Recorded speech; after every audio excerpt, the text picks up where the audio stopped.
And now, The Bonfire with Big J. Oakerson and Dan Soder. Wednesday, 6 p.m. It's Comedy Central Radio, Sirius XM 95. It's The Bonfire. I'm Dan Soder. That's Big J. Oakerson. Just like that. Ahead of the curve, Jay, today, telling Christina to turn the channel before it goes to the sad, armless kid commercial. CNN, this time of day, only shows sick, like, thalidomide kids. They're all missing body parts and... I mean, it's usually on every time we have a show. So Jay finally changed it. It's like when someone changes the battery in your smoke alarm. You just finally did what we needed to do. You're like, I got a day off. I can't listen to this beep anymore. I can't. And I'm like, yeah. And I'm like, all right, I just got used to seeing their shoulderless bodies. You know what's so funny? At my their DeRosa bodies. At my mom's house, I tried to change the battery in the smoke detector years ago. Yeah. Right at the bottom of the stairs to come into like the living room. And I was up on a thing and the wires were goofy on it. And I got shocked. And transported to a different time. And I woke up yesterday. I got shocked and I got off the thing. I was like, ooh, now I'm afraid to kind of touch it. Yeah. Still dangling. Has not been, how long ago was this? 20 years ago. What? I mean, maybe. Really? Realistically, honestly, at least 17 years ago. There's the smoke detector in Vecchione and I's place. I used to sleep in the windowless room. Someone was cooking, and it went off, and I was hungover, and it was like one of those 6:30 a.m. hangovers where I was just an angry animal.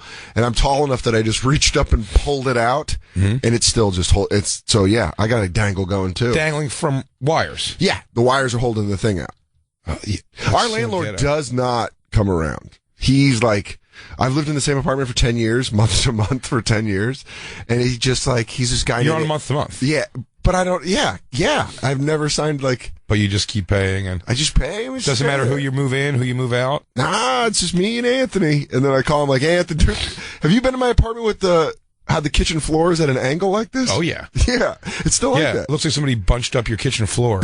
Yeah, it looks like in a cartoon. It looks like somebody started trying to run really fast on it, and the linoleum started gathering, and then he took off. That's exactly what it's exactly what it looks like. And I told him that because our sink had a leak, and then it warped the board under the kitchen thing.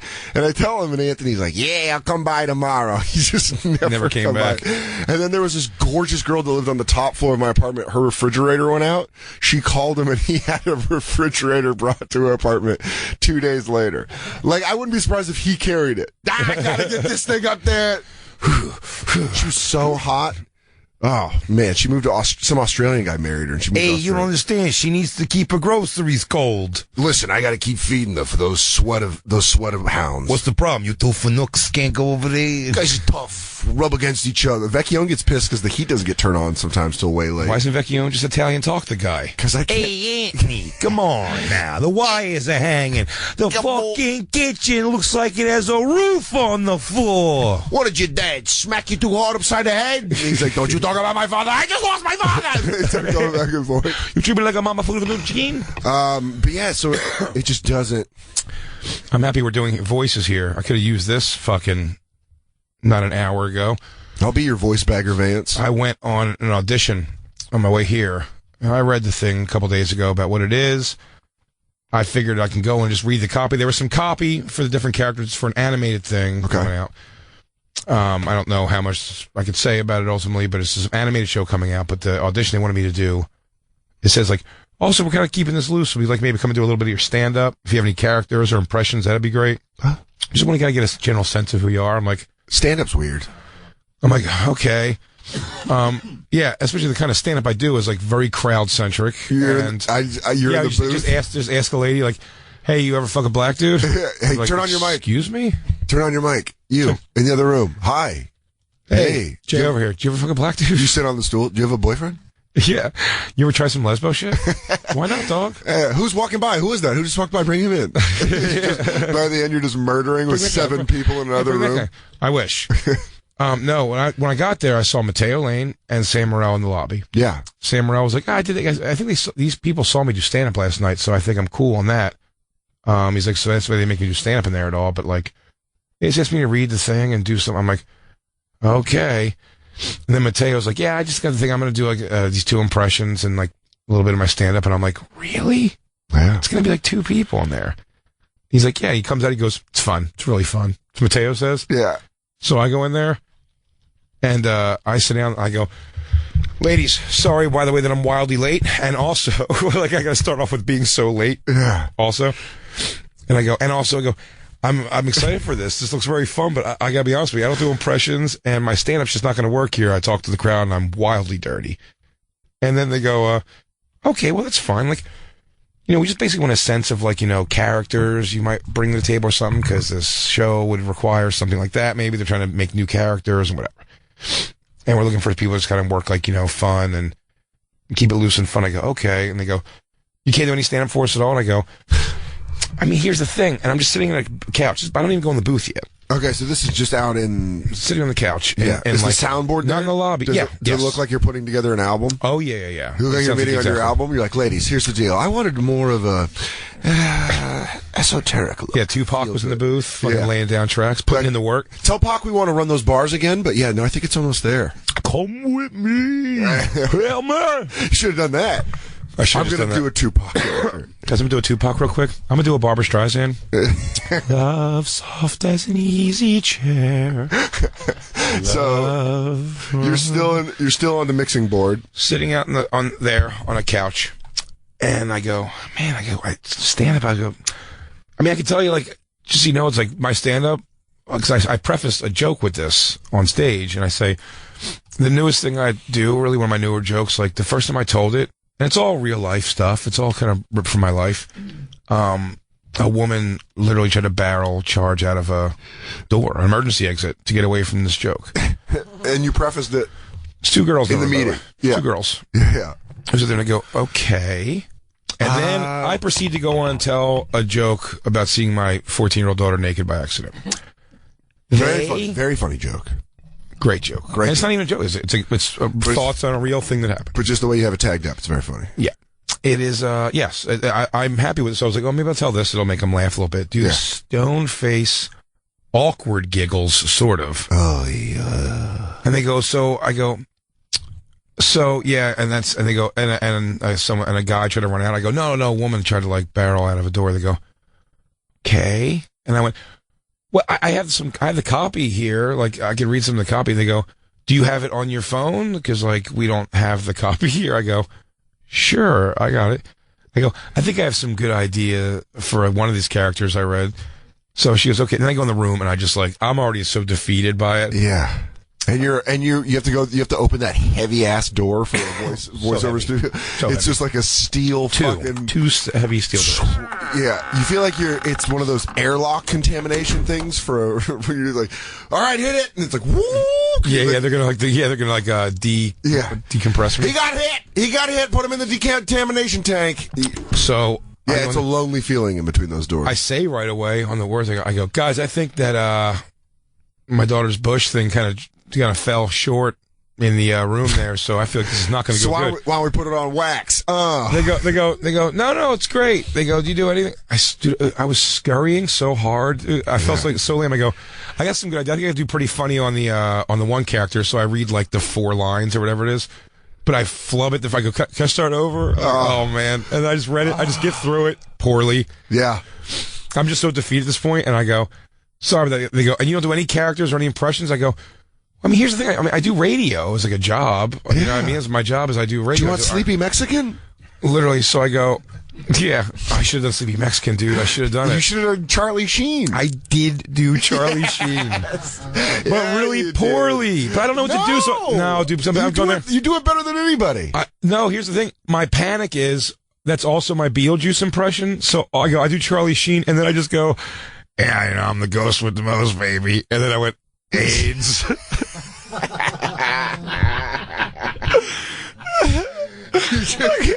You just said AIDS at the end? Just said AIDS. And then I go, I do a radio show with Dan Soder. I go, I don't know if you guys had him hear it all, but he's like so great at voices and impressions. You're putting me over in your audition? Dude, I go, he's so good. I go, but so we do things where it's like, I do like voices and stuff like on the show, but I'm just trying to keep up with him and do my own like crappy versions. I go, we were doing the thing. I go, oh, you guys know all that viral stuff with that Cash Me Outside girl, the Dr. Phil girl? They go, no. I go, no, I don't know. I go, Oh, it was this girl was on Dr. Phil, so we were doing like this Dr. Phil impression. He does it so good, but I'm just trying to do like a crappy version of it. And with this girl, the Cash Me Outside girl, they go, Cash Me Out. I go, yeah, it's just like bad girl. And then there's this thing where my friends went to Dr. Phil's house. Did you become... And dude, I'm bumbling. I'm like, and he has a dog that's like kind of crazy. So it starts to sound like when and then I just do I'm like, this little motherfucker here. I do a bad Dr. Phil with just the words you said. And I walk out and the girl goes, that was great. I go, that was horrible. She goes, it was great. I go, don't. And I just left, and Christine called right away, and I'm cackling, and it took me forever. It was all of a sudden it became a maze to get out. I went to go in the wrong way. There's nothing worse than leaving. Someone had to walk me to the elevator. I just walked out. I was like, man, that is hilarious. Talk about you're comedically molested because you just feel like you like leave and you're like, I don't know what happened, but I'm sad. I wasn't even sad. I was really laughing it off. And I'll tell you what, fate taking a twist. I just happened to walk the route over here from where it was past Caroline's. And I saw my poster up Caroline's. Yeah. I was like, oh, that's kind of neat. And I'm like, that's cool. So I'm like, what are the dates?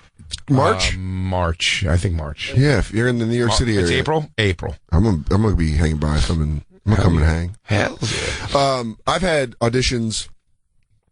I went in for Dirty Grandpa, the De Niro movie. Mm-hmm. It was when we were in LA doing the Bonfire, when we did At Midnight and stuff. And so I had an audition, and I think we were hanging out the night before, and it was like a couple lines, thought I knew it pretty well. And I go to I don't feel comfortable auditioning to begin with, but in Los Angeles, I'm very out of my element. So I don't feel comfortable at all. Yeah. So I'm in there and it's just like a bunch of people and I'm just like, oh God, this sucks. And I go in and you were reading for the Zac Efron part? No, it was for a cop. That'd be great. They're like, take your shirt off. I'm like, oh no, you're going a different direction. Are you going mashed potato body on this? And I first line flub it. I'm like, all right, we can do that. Nah, I got it. Second time, flub it. And then I'm like, third time, I go through, I get about halfway, flub another line. And she just stops and she goes, do you want to go sit in the lobby until you feel like you know it? And I go, because you're like, I already lost it. I already didn't get it. Yeah. It's the worst feeling. And my comic brain is like, well, just blow it up right here. Just blow it up right here. And I'm like, well, let's be honest. If I go back out there, I'm coming in there. I kind of referred to that. Yeah. And I was just testing her out and she goes, no. And then she got really LA. She was like, come back in. I promise. Come back in. Clean slate. And then I did it and I came back in and it just sucked again. It just sucked. And then I left and I was like, that, you fucking evil, you tricked me. You tricked me by going all LA and being like, no, it's going to be a clean slate. When I come back in, it's going to be weird. You go, no, it won't be weird at all. Hey, why don't you go out there and watch the learn lines and come back in? It'll be just the same. He goes, we're not even going to remember that you came in here and blew it already. What's it, Dan Soder? Soder. Who is it? Oh, God. Oh. It's an awful feeling. Yeah. And I got to the car and started laughing. Yeah, that's what happened to me. I walked out. I literally... But I had to cross a super busy LA street. Funny. So it's like... and I'm used to New York streets where you can flex on cars. You're like, hey! And they're like, fuck you! And you're like, fuck you too! LA, it's just like... Yeah. Like Daytona 500. Beware. Yeah, and I got to my rental car, jumped in, and that's when I started laughing. I looked like a maniac laughing for 5 blocks through Manhattan. I'm telling you, I was out loud chuckling. Yeah. I was definitely because that was so funny to me. I just had nothing. I buckled. I did a Charlie Sheen. I told him I was doing a Charlie Sheen impression, then just said Beetlejuice words and the word AIDS. And it goes with the most AIDS. I mean, and then I just I did a bad impression of your impression of Dr. Phil and just said your lines. It went so bad. I'm friends with Phil McGraw, and that is not how he sounds. Oh, dude. But listen, but also she didn't know any of the reference I'm making, so I'm talking about the Cash Me Outside and then the story with the dog. I'm trying to tell this to them while I'm standing in the booth with the headphones like I'm about to fucking do a show? Rip 40 bars off for them. You go, are you familiar with the Bonfire and super inside jokes that we've made? Yo. Kick it. Oh, I meant to say, she goes, what childhood? She goes, you have a what? She goes, you have a radio show on Sirius? I said, I have Sirius. She goes, sure you do. I go, listen. Yeah. She goes, and she started listening. I go, yeah. I mean, at least that. Yeah. You should at least do that, maybe. Holy shit, dude. That's great. So I just like that you're like, do you know Dan Soder? And they're like, we don't care. I didn't ask them if they know him. I just said, I go, I do a show with Dan. So I mean, another thing, they have no idea who I'm, they might not have any idea who you are. They so have going, no clue who I am. So they're going like, right. I'm going to walk into an audition, and that's great. You start dropping names that they don't know. You're like, do you know Mike Maramount? Okay, cool. Well, we do this joke. It's funny, I spoke to Carla, actually, afterwards for a few, and I was telling her how bad it went. Yeah. And she goes, that's so funny, because, like, you do have impressions, but it's kind of like, because I do an awesome Louis J. Gomez. Oh, you should have I do a sick-ass Justin Silver. Great Justin Silver. You're Justin Silver. For me, from best to worst, I do love your Charlie Sheen. I put your Charlie Sheen. It's sort of Justin Silver. Yeah, but it's more of I like the more Sheen-esque version, followed by a 1B, which it's a Sheen dog. Yeah, which is 1B is Louis J. Gomez. Or Justin Silver, then Louis J. Gomez. But we're all just doing Justin Silver's impression of Louis. Yeah. He started it. He started the impression. It was born from Justin Silver. Yeah. Going, actually, his two funniest things he's ever said about Louis to me, I thought, were, the very first thing ever. Like, he goes, hey, here's how Louis, here's how Louis tries to talk to chicks. He goes, hey, what's your name? Can I see your pussy? And it was something with the swing of the word pussy. Yeah. That is a legend. The whole impression's based off of that. Yeah, he created a dialect for friends to talk to, because that caught on. Absolutely. With all of us. Probably within months, everyone was doing it. And with his even Nate, I think, tried doing a Louis J. Gomez impression once. Oh yeah, I think he does in his bit.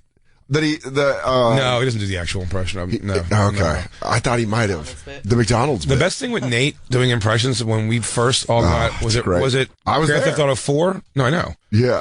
And Grand Theft Auto 4 the Russian is all guy. based about the Russian guy. Yeah. There's a lot of Russian talking in it, and like Soder's like doing it with the TV. Yeah. He's like, does this guy want problem with, he's doing the whole thing. And then we're all doing, like, I'm doing a Russian thing. We're all, Was that we're all your making, old House of Queens? Yeah. We're all making each other laugh. Yeah. Having a good time. And then, Nate goes, Nate just goes away, goes, all right, guys, all right. He goes, you come on these streets, I can't do voices. He bailed. He just bails immediately. Instantaneously. He goes, as soon as the sentence started, he knew he was in too deep. Where he's like, we're like, oh, look at these, but I beat this man with a baseball bat. And Nate's like, I can't do voices. He just fucking let up. It was great. It was the best drop of voice I've ever seen. Dude, but the other thing with Louis, with Justin, was when Justin and me and Louis all went to Montreal. Yeah. Such a great story. We all went to Montreal. You know this one? And Louis in the morning asked Carla if she can give him a ride to the airport. So she shows up on time to pick him up for the airport. She calls Louis, like, where you at? And he's like, you can tell he's asleep. He's like, I just gotta grab my clothes and get out of here. She's like, you didn't pack yet? He's like, I'll be right out, like 5 minutes. He's going to meet his girlfriend's parents, right? No. Okay. I know you know what the words are, but this is what it's from. Okay. This is what it's totally from. So here's the thing: Louis had to fly to Montreal because he had to get a passport expedited, so he had to buy a plane ticket. Me and Justin drove. So we drive up. Louis gets his bag. He goes. He flies out in the morning. We get there 7 hours later to Montreal. Louis is outside. He's already gone to the weed shop. He's already met an MMA fighter. He's made friends with the weed shop guy. He found weed. All this stuff. Me and Justin, there we go. He's like, you guys want to get some lunch or something? And we're like, well, we're going to go put our stuff upstairs and like kind of unpack a little bit, and then we'll go get some food. He goes, oh yeah, I should probably do that too. And I'm like, that's kind of weird you didn't unpack yet. We go up to the room. Louis opens his backpack. He fell asleep the night before while his clothes were in the washer. Woke up in the morning, just packed a bag full of wet clothes. That's the worst way to pack. Then had 5 hours by himself in the fucking city that we're going to, by himself, and not only does he not go handle that and rewash it and dry it as a sane person would do. Yeah. Can't you get like mold? Yes. Mildew. He black mold. Absolutely did nothing. He's empty and just stinks to high. It's so bad smelling. Yeah, that's. And we laughed at him about that for like weeks. Yeah. He did that. And then so the first time we're saying what an animal he is. So when he was dating B, his girlfriend at the time, he was going to meet her parents in St. Louis. Weirdly enough, he was going to meet them in St. Louis. And he goes, I'm like, Louis, you nervous you're going to make a bad impression? He's like, no, I don't make a bad impression. And Justin just goes, oh yeah, hey, Mr. B, Mrs. B, can I use yours guys' dryer? And just the yours guys' dryer. Can I use yours guys' dryer? He created that's like, one of my favorite voices to do with my friends, and it's great that it's like not just it's such an inside joke now that enough fans of Legion of Skanks and Bonfire they kind of know that voice. So when you do it, sometimes you're like, oh, I don't have to explain it every time like I do when I'm back home hanging out. Well, I'll tell you, didn't know it. The ladies in that room, as you're bombing that audition, holy shit. Yeah, there's I bet you've done it before because you're known for doing voices and it's its own beast, and I respect the hell out of it. But like just going, I felt so. Dude, I felt like that when I felt naked in front of like a room full of like girls laughing at me. The way they was like, I didn't feel that bad. Like starting an impression of me, it's like when she goes, "Well, do your Charlie Sheen." I go, "Oh shit!" That's why I went, "I'm the ghost of AIDS." I don't think I felt like that lonely, but I definitely I felt like that naked and afraid, not afraid, but like vulnerable. The first time I screen tested for SNL. It's like a cold room on that stage. Yeah, you're at home base at SNL, and they're all sounds terrible. They're all back in the shadows. Yeah, you perform for empty seats. You perform for empty seats, but you also perform for Lorne Michaels and all the producers. They're there. But they're in the darkness. Yeah. They're looming in the dark, and then they bring you through one of the back areas, and it's all like it reminded me of 30 Rock when they show them back. I mean, because obviously it's based on SNL, but they really nailed it, like how it kind of looks with like all the props up and everything's like a tiny hallway and it like snakes through. So they make you wait and then they put you in a chute like a fucking cow that's about to get slaughtered. And then they're like, all right, follow him. And then they're like, go up on the stage, turn, say your name, and then go. It's like rodeo. They put him in the chute. Yeah. Release him. I'm all, okay, do your impressions. Go. I want you to ride. Go. Harder. And then you just stand there and do them. And it was like, the thing that fucked me up, that threw me off my game. The gray in your temples? Was the gray in my temples. It's like, he's much too old. When I was standing up, when I got on stage, I was like, oh man, Eddie Murphy, Bill Murray. I started thinking about everyone that stood on that stage, and it fucked me up. You always gotta go the other way. It was dumb for me to think that, because then I was like, oh, it's such a, I should have just, you know how it is when you. That's what I felt when I first got into the fucking cellar. Yeah. And then I was looking at you look at that wall of fame there. Yeah. And you're like, holy shit, holy shit, holy shit, holy shit. And then, but just if you keep looking enough, you'll be like, I'm supposed to be here. Yeah. By the way, the one I saw on the cell was Mark Weiner. Remember the show Wienerville? He put his head in like the puppet show. Do you remember that? Yeah. Comedian? Christine, bring up Wienerville, Mark Weiner. The whole stand-up was all based on having like a little like diorama puppet thing, and his head would be in it. And I think eventually over time, as you go longer in stand up and you learn stuff, you're not as afraid. But yeah, the cellar's terrifying. The first time I went up, I went on stage. My first week I remember the first set just trying to get through that piano and those stairs, and you're like, I am fucking terrified. Is this it? Yes. Yeah, this is it. Meow, this is meow, Wiener, meow, Mark meow, Wiener. meow, meow, meow, meow, meow, meow, meow. And it's legitimately just a puppet show. You know, about a year ago in San Francisco, Dan Quayle went out to evaluate the damage of the earthquake. He was doing it, and someone said, hey, I think I smell gas. He goes, hey, it wasn't me. Wow. By the way, I love it. Yeah, but also the 80s. As I'm watching it, I think I love it. You can tell pointing. Coke humor. Like how much cocaine was in the writer's room when you see something like this where they're just yakking back lines and they're like, no, he does a puppet, but it's a nightclub act. You gotta just see it. Don't fuck with me. We got Jay coming in to do his Charlie Sheen AIDS. I'm the ghost of the most. I am the ghost of the most. I'm the ghost of the most. Well, we got other stand-up to talk about. Oh, fuck. That thing made me laugh so hard. I walked out of there so happy how dumb that was. Should we take a break and then come back and talk about George Lopez? We got so much to talk about. Yeah. The world of stand-up comedy, we got a couple things to talk about with that. Yeah. And also, back to her old antics. Cash Me Outside, Danielle. She just keeps putting out hits. She is, and she's going on Dr. Phil Friday. Yeah. I got to DVR it. Next Wednesday. Yeah, because I'm not going to be here Monday. So next Wednesday we're gonna hold off, campers. I apologize for that, but me and Dan, I'm sure, are going to have a field day. Also, if you live in the St. Louis area, it looks like because of the blizzard that's hitting New York, I'm not going to make the Thursday show, tomorrow night show. It's looking like my flight right now won't get in till past the show, and they're bumping it. I keep getting texts. So if you have tickets to the Thursday.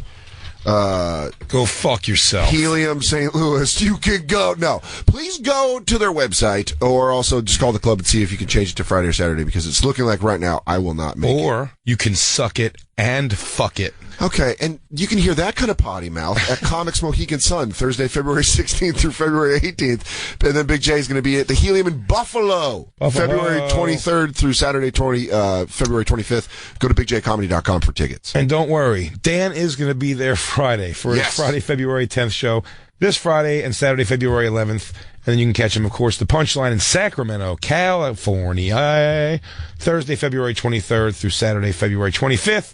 Go to dansoder.com and Punchline Sac. That's punchlinesac.com for tickets.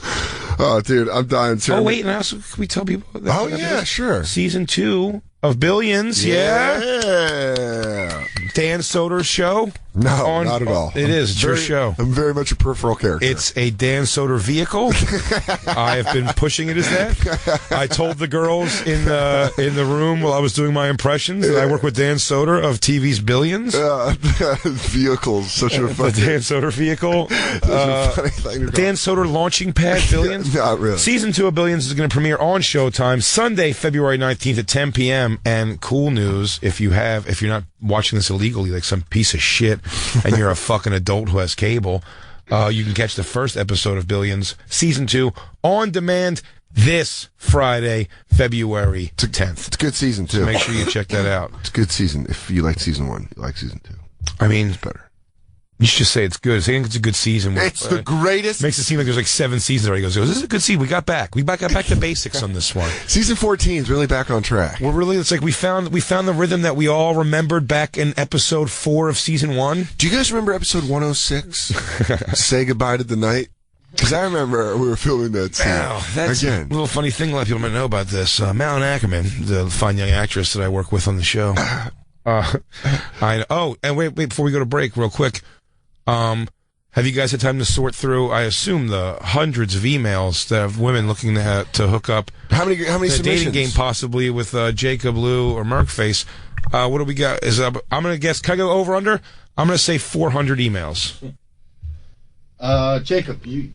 Dan, any guess? I want to say, I'm going to undercut you and go $3.99. Oh, shit, it better not. You know what, Christine, say $1. $1? I want that as a drop. That's the sound of a drug addict who dropped out of school instead of someone who would take off school once in a while and watch fucking Prices Right. I want that as a drop so bad. She's like, I didn't watch Prices Right. I used to skip school and go fucking kill people for heroin. The way she looked at you, she just goes, $1? $1?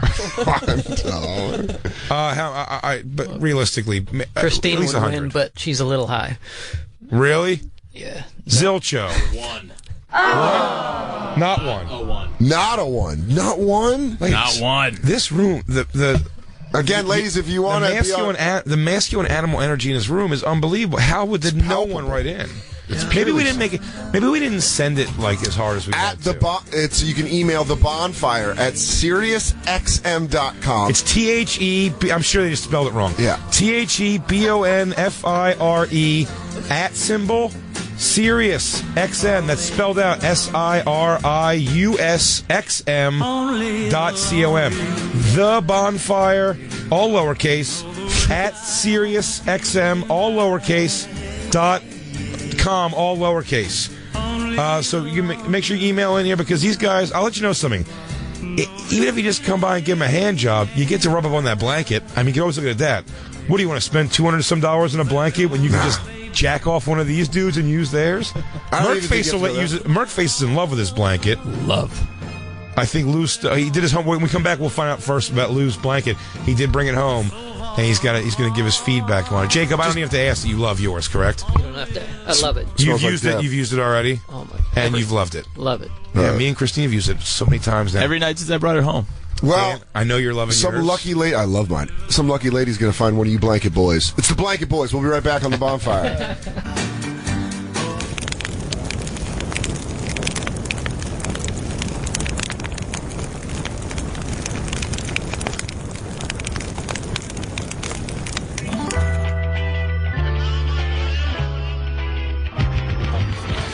Quick question, Jay. You're a TV lover, right? Yeah. Is it tough to record all the shows you want to watch? Yes. Does it seem like your DVR is always full? It does. Can I tell you what does that to you? What? Sports. Okay. If you set a thing to record all your teams. Yeah. like a lot of times sports overlaps a lot, and it's several hours. So, yeah, sometimes it'll bump. I come home sometimes and things aren't recorded because it bumps. And everyone else in the family getting to record their shows but you? No, it's just Christine, but okay, sure. Okay, well, I'll play your game. Then it's time you got the Harpa 3 from Dish. Well, they must have asked a bunch of families what the perfect DVR would have, because the Harpa 3 from Dish has up to 2,000 hours of space. So the whole family can record the stuff they want to watch without worrying about deleting each other's shows. How many hours? And the best thing about the Harpa 3 from Dish is you can watch and record up to 16 shows at the time. Wait, so it's 2,000 hours. Your 2,000 hours. So, Christine, if you unnecessarily record, I believe, 1,500 hours of Friends, ding, ding, ding, ding, ding, ding, ding. There'll be 500 hours left from me. That's true. He's not exaggerating. It's an entire season of basketball. What are you waiting for? Call 1-844-CALL-DISH. You can literally record up to 16 shows. Literally. It's amazing, right?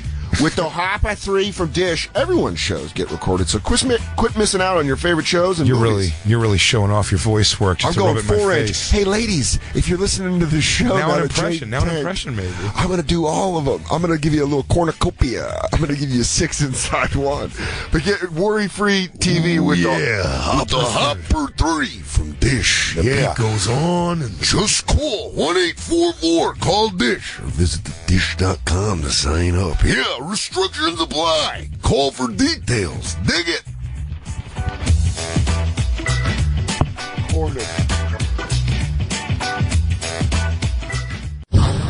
Hey, it's Joe DeRosa. You're listening to the Big Old Bonfire with my pals Big J. Oakerson and Dickie Dan Soder. Have fun, fuckos. Oh, the sky is a hazy shade of winter, keeping Dan Soder grounded. Maybe. I'm going to make it to St. Louis. Yeah, we are the Bonfire. Comedy Central Radio, Sirius XM 95. Whole gang's here. I'm Big J. Oakerson. That's Dan Soder. Yeah. You are the audience. Great. You were telling a story about bombing earlier on a voiceover audition, and it's a hard thing to fucking doing impressions. But Sarah McPants had my favorite tweet where she had you. It said, "This one's the owner of a Kansas City-based comedy club. We call him the Glaze." Just clear throat. That fucking thing made me laugh so hard. Look at you trying to get back into her good graces. Yeah, dude, you lied to her and really tried to separate us. I love every man. You're destructive, bro. Yeah, bro. You're trying to hurt. You can build man. up. He goes, you can build up. Instead, you just sort of tear down. Yeah, bro. You are a straight poison right now running through my veins, bro. Yeah. Dude, the Glaze. I forgot that you should have done the Glaze. I should have done the Glaze. Well, I did basically do the Glaze. Dogs are there. Oh, yeah. AIDS. I'm the ghost with the most, but also the owner of a comedy club. And I run a comedy club. And if you've ever been to Kansas City, I run a comedy club. AIDS. There's a new man and the dog. Jay got me so excited when he was doing the Glaze off air that I was like, we should do a man and his dog. We haven't done one in a while. We can do it. It's right? Little audible. We haven't done. It's the first one in 2017. You got to look at it like that. It's already February, so we've actually been pretty good. Yeah, I like the idea. Listen, no one gets upset about a man and his dog. It's always very valuable comedy. Yeah, because it's a story, and you got to think about it. I don't know if there are new episodes. It looks like the last one's with April Macy. No. Episode 12. Good. We're making out. I have a blouse off or skirt up. I got my wiener out. No, we haven't done any new ones? Well, we haven't seen them all. We have not seen them all. That drop really makes you laugh. We're making out. I got a skirt off my wiener. What's one say? Waking up my kids. Have we watched that one? A man's dog waking up my kids. Did we skip this one? I mean, we definitely didn't watch all of them. We jumped around a bit. Did we play the Nikki Glazer one yet? Where he talks about her? Yeah, I think we did that in April. I know we did. We're back for an episode of A Man and His Dog. And I always like for these stories to have some type of moral lesson. Things you guys can learn that an experienced bachelor entrepreneur. So I'm talking to the catch me outside girl. Yeah, she's hot. I decide, why take it outside? Why not just take it to the bathroom? Wiener's out. Maggie's there. Dogs are there. Dr. Phil's not invited. His dog will eat my dog. Stripper with a heart of gold. Her name is Nikki. She worked at a club named Whispers out by Legend. Didn't we hear this one? Stripper with a heart of gold. I remember that. Yeah. Stripper with a heart of gold. Oh man, they got to make new ones. No, dude. I tell you, there's ones we haven't seen though for sure. Get Craig on the phone. There's definitely ones we haven't seen. Wait, go back. Acting class. We've definitely never seen that. I don't think we did that. I don't know what that's even about. I'm just upset there's not new content. I think that's why I'm upset in this new day and age. Well, listen, campers, reach out to Craig Glazer. Tell him we need more episodes. Go fund me it. The miniature dachshund and Coco, and they're my family. And they're always with me. I love to hear these stories. And without them, they're forced to hear those stories. First off, he says that, and he goes, they love to hear these stories, and both dogs try to beat it. And then he clunks their heads together like the Three Stooges. Like when Hogan used to do that in the WWF and knock out like 2 managers. Yeah. He just did that to his dogs. Christine, you're letting it roll, and we're not listening to it. This is their life changers. This was one of them. His name was Arliss Howard. And in the end of the story, maybe when you hear how he ended up, you might know who he is. He was a bartender. Wait, hold on. It's funny. I stop. I go, yeah, Arliss he's the sports agent that Arliss is based off of on HBO. Arliss? Arliss? The only reason I would know that name is from the... Cowboy. What's that? Private Cowboy. Private Cowboy? Yeah. What do you mean, Private Cowboy? That's who it is. It's the actor. Oh, yeah. Married to Deborah Winger. Oh, wow. really? You got, how do you... All right. Know that. How did we not get any emails when you got fucking info like that coming out of your dick? You got all that Deborah Winger knowledge. He's like, I know all of Deborah Winger's work. Actually, Officer and a G. Favorite tea is a chamomile. She sleeps with a window open always. She likes to breathe. Jacob's got a nice 2-tone blanket now. I'm telling you, ladies, jump on it. Go ahead. Man and his dog acting class. Arliss Howard. Same age, and he was doing acting at Missouri Rep. And I had just come back from LA. This was in the early 80s. And sold my story, my first movie deal to CBS Theatrics called Outlaws. And I was getting ready to fly to LA to be a big movie star, producer, the whole 9 yards. So I knew I was going to be a big deal. I was in my 20s. So I was all excited. I mean, dude, goes, hey. He almost should do like should do like self-motivation classes. Where he's like, because the confidence, it just comes off. Believe in yourself. Like I believe in myself. I was moving to LA. I knew I was going to dominate. No one was going to stand in my way. I'm cutthroat. I'm good looking. I can write. I have good voices. I can do push-ups in front of people. He told me when I talked to me, he goes, they got Zac Efron's going to play me, which I'm like, I don't know if that's right, but I mean, I guess it works. I met with Clint Eastwood. He seemed like a good dude. He loved me. Is that what he said? Oh, yeah. Oh, that's great. It's always a deal. You're a real cocky son of a bitch, aren't you? Why don't you get your damn hands off that dog? Hey, zipperhead. No, Clint, you can't. He just talks like that. He kept a bunch of jabbering gooks off of my lawn. Yeah, he just really is straight up that racist all the time. Why do you think I was talking to that damn monkey in that chair? Is that when you were addressing President Obama? Hey, why don't you get your sand jig ass off my lawn? What? I have some respect, Zipperhead. Now, here's the thing. I want you to do my movie. He goes, I told you and your dumb Jew agent, stay away from my goddamn lawn. Get me another beer, Dragon Lady. I told you and your group of chosens that I wasn't going to direct your movie. I'm not going to let some gangster heeb come into my house and tell me how to live my goddamn life. Trying to tell me to take extra skin off my dick. It's my dick and it's my goddamn lawn. I'm about to fuck your dog. I got a dick that'll rip that dog's head clean off. All you slopes are supposed to be good at math, right? I love racist Clint Eastwood meeting. That's so great. How do you have all those just prepared, Lou? It's so just in case I run into a bunch of racists that want to hear them. Is that how it is? No, not you guys. Oh, okay. I mean, fans of the movies that just love. Dude, it's so great. Why don't we go down and get I never watched the whole movie. All I've heard is this stuff. Oh yeah, it's just that over the top. Everything about it. Yeah, just every time he talks, you're just like, all right, you're racist. All right. Yeah, he goes, it's actually a pretty good movie though. I like it. I got my laundry done by these pan faces down the street. You're like, all right, we get it. You hate it. With their little hands, and they play instruments, and they know how to do math. Apparently there's a guy with a dog, and he bangs a lot of ladies. I may not be the most pleasant person to be around, but I got the best woman who was ever on this planet to marry me. But you know. Hey, she said love lasts forever. Turns out love is forever is just 4 years. Anyways. Turns out love is just turns out forever is 4 months, but okay. Okay. That's why Clint Eastwood loved Glazer, because he just gets it. He goes, "Do you have a dog tail?" I know what you're talking about. But you know, you're letting Click Clack Ding Dong and Charlie Chan just walk out with Miss What's-Her-Face. Here's your problem, Glazer. You're dating too many boogies. Now, if I could speak from the hip here, I shoot from the hip. I shoot from the hip. All right, keep it going with the video. Racist Clint Eastwood. I could do it for another hour and a half. I don't go to movies anymore. Too many schwoogies making noise in the background. It's like, are you guys watching a movie? You're making a goddamn movie. It's racist. Just Clint Eastwood. Next thing you know, I got this slant manager kicking me out, saying I'm the problem. Well, yeah, I guess. Okay. I'll tell you the problem. Why is there no jujubes anymore at the goddamn movies? Who discontinued that? The weak teeth of foreigners. Here it is.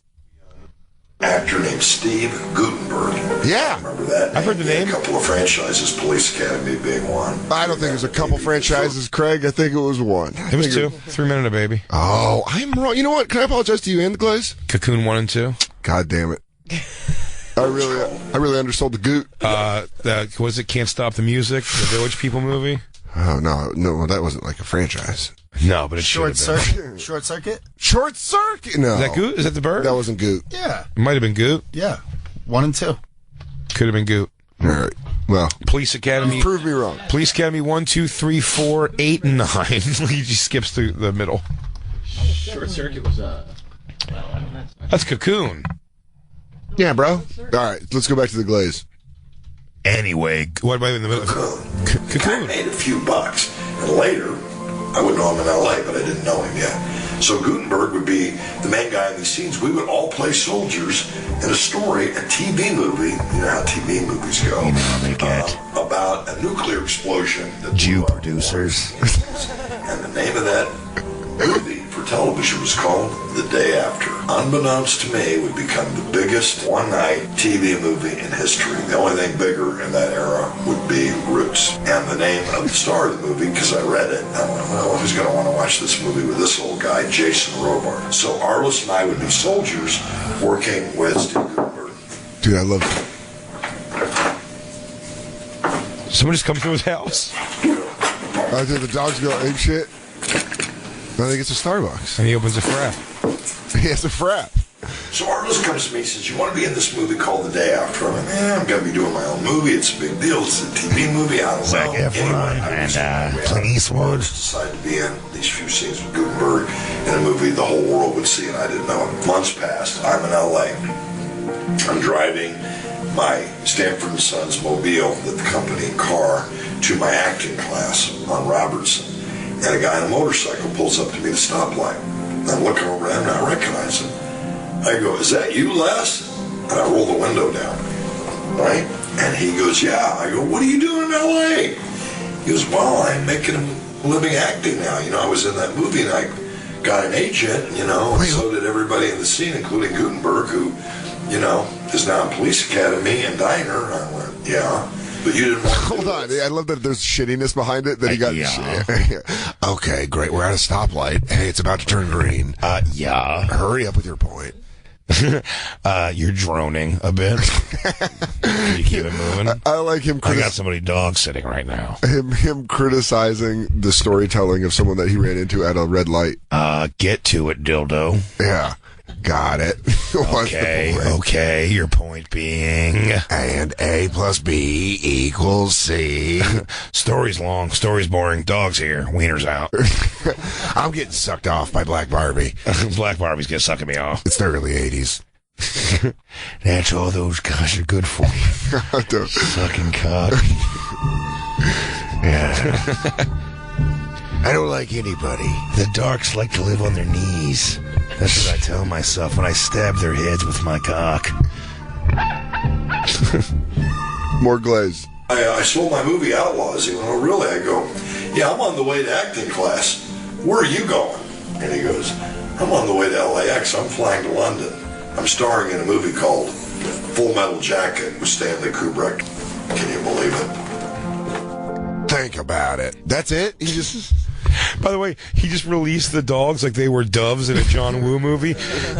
He says, I'm going on to make Full Metal Jacket. But the dogs just and drop. the dogs just drop because they're tiny dogs.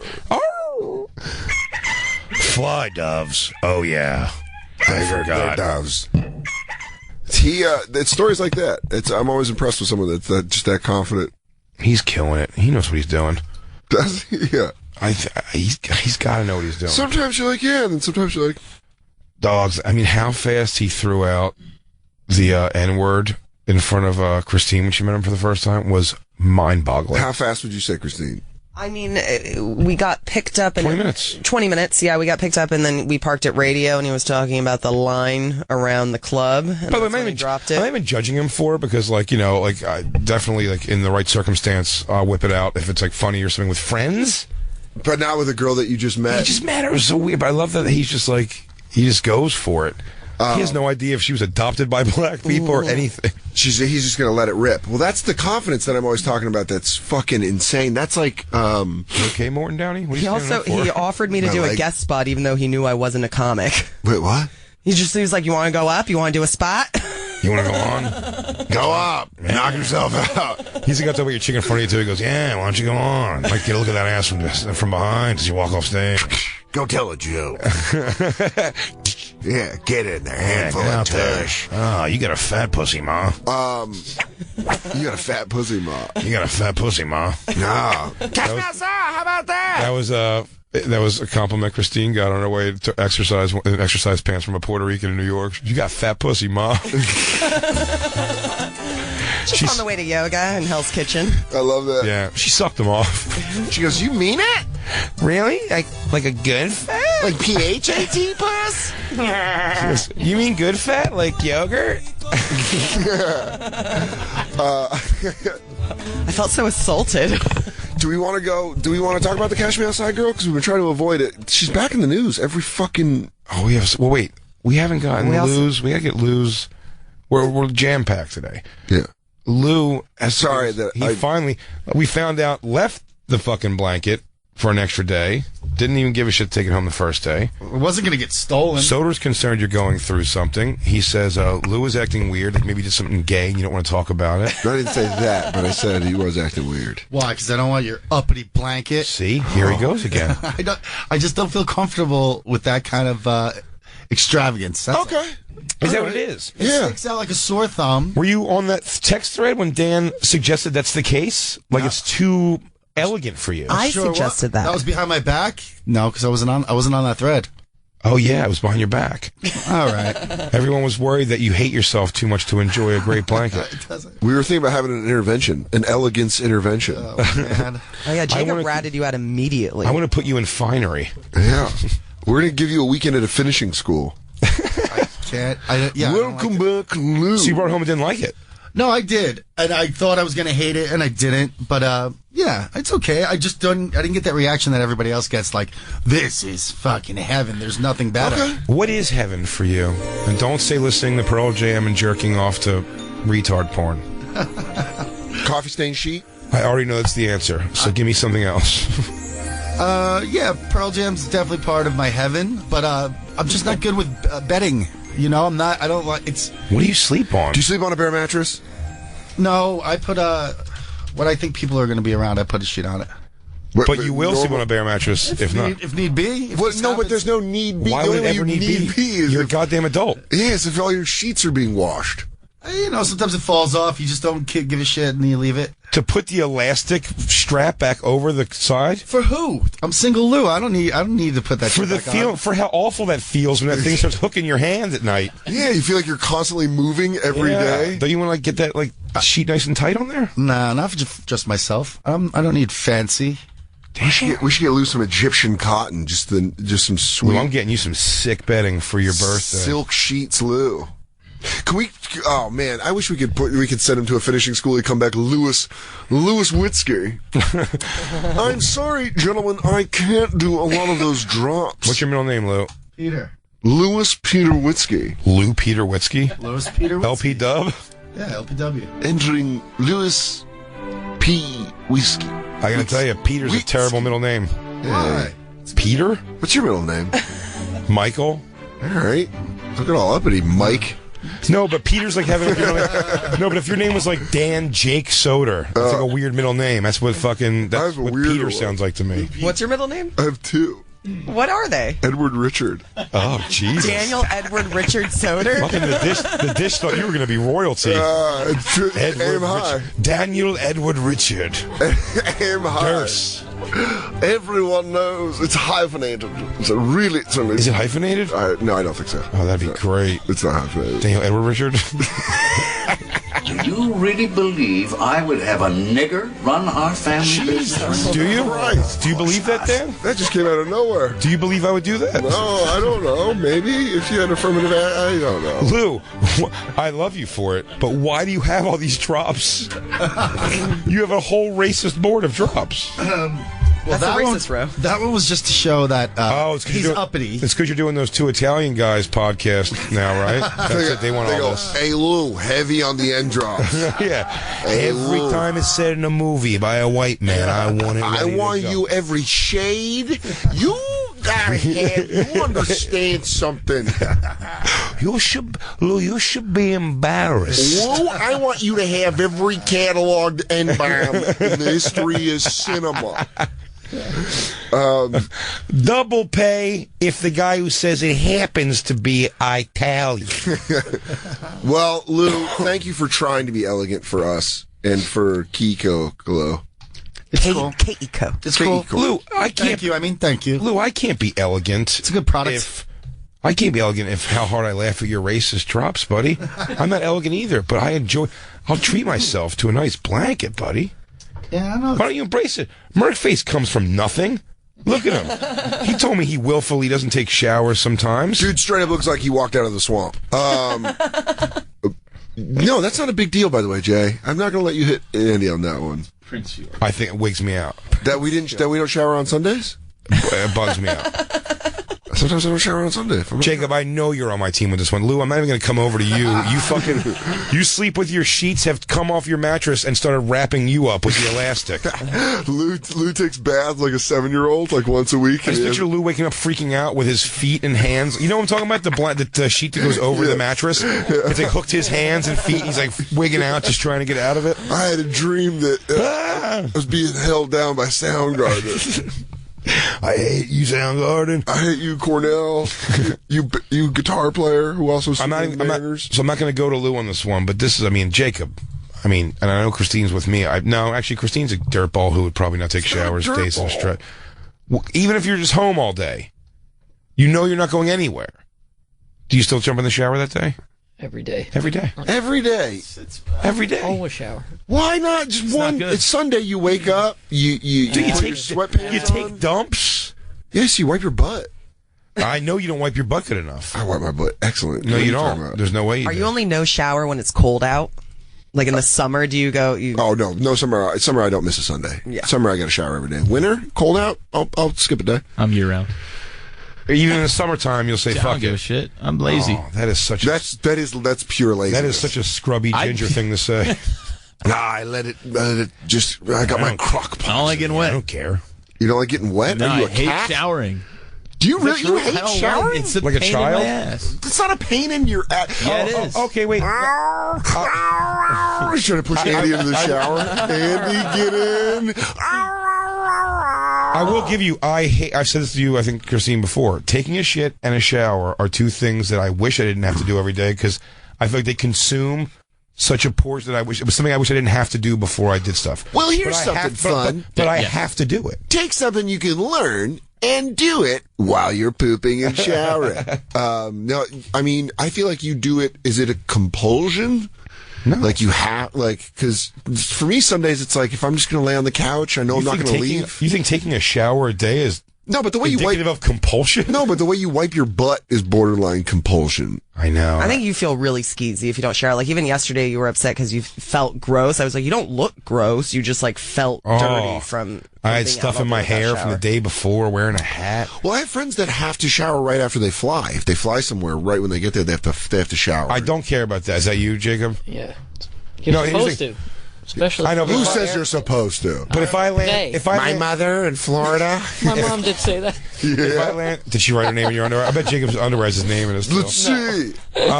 Get him off. I don't subscribe to that. When I land, sometimes I've been up all night. I slept in the plane for a few hours, and I go back to the hotel, and I just kind of like chill. I think of shit usually right away. I like to poop. I like to nap. But I then nap I go, and poop. I sometimes nap.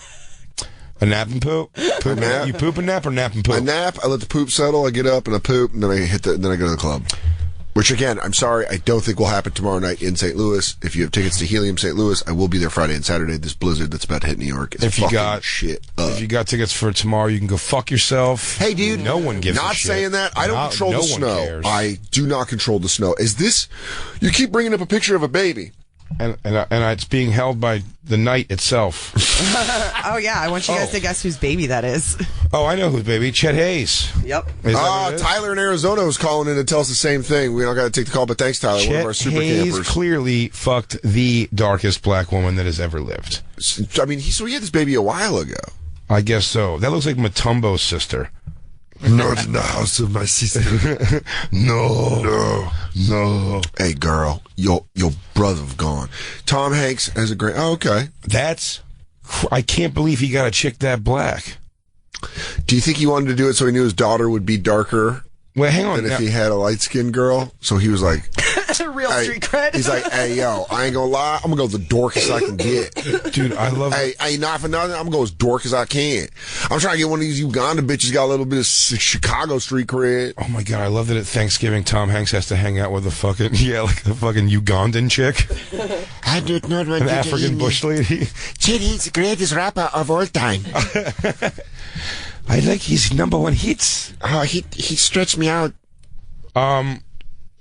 Merkface, you were disagreeing with something I was saying. Yeah, about how you didn't think he could get a girl that black. Why? I think the whole thing was... Isn't the whole thing that he had like that poser vibe? Yeah, but he's Tom Hanks' kid. Of like a wigger thing? Oh, you're saying she doesn't give a shit what color he is. She saw that fucking... Guys, they can be in she saw the Da Vinci Code of Cash. She's like...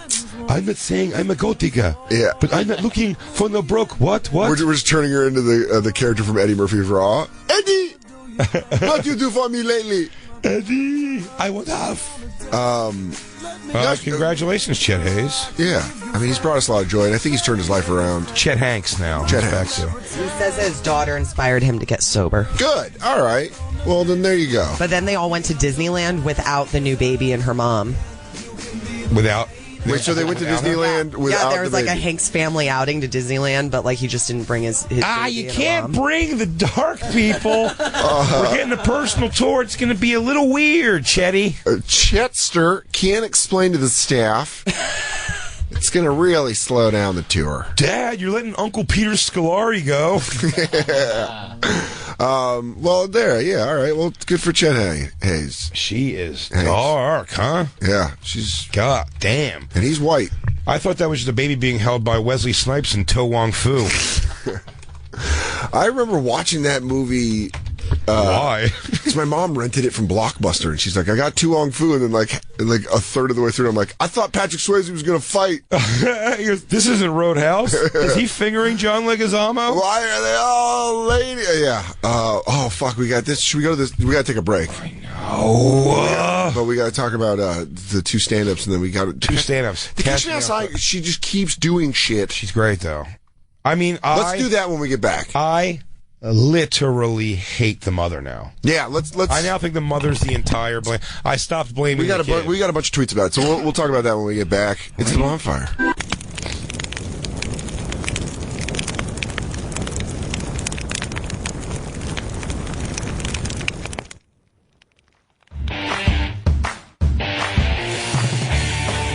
Quick question, TV lovers. Dan, I know that's you. Oh, it is. Yeah.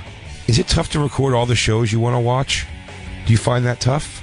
You have a roommate, right? Yeah. Does he care about shows? Does he record? No, just he doesn't boxing. understand technology. Yeah, he doesn't understand technology. He just likes boxing and crime shows. Yeah, Vecchio fears technology like an old person. Like, I got my old toaster. I don't need a microwave. This coffee makes good coffee the way it is. I don't need no damn Keurig. I don't know. How did I get a whole cup of coffee out of this little cup? Does it seem like your DVR is always full of your own stuff because Mike Vecchione can't figure it out? And everyone else in the family, like Mike Vecchione, is getting to record their shows that he doesn't understand how to record but you? Then it's time you got the Hopper 3 from Dish.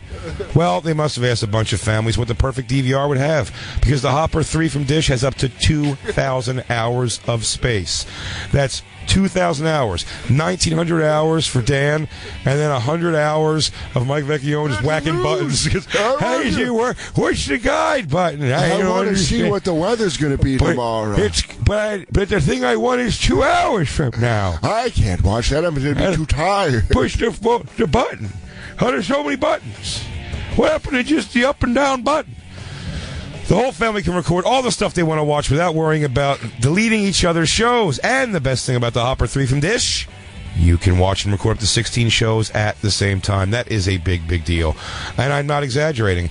What are you waiting for? Call 1-844-CALL-DISH. You can literally record up to 16 shows. Dish on the Dish Network, you can have everyone's shows get recorded, so quit missing out on your favorite shows and movies. Get worry-free TV with the Hopper 3 from Dish. Just call 1-844-CALL-DISH or visit Dish.com to sign up. Restrictions apply. Call for details. Hi, this is Gary Goldman, and you're listening to The Bonfire with Big J. Oakerson and Dan Soder. Back for more.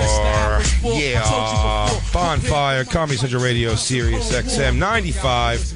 Big J. Oakerson, Dan Soder with you.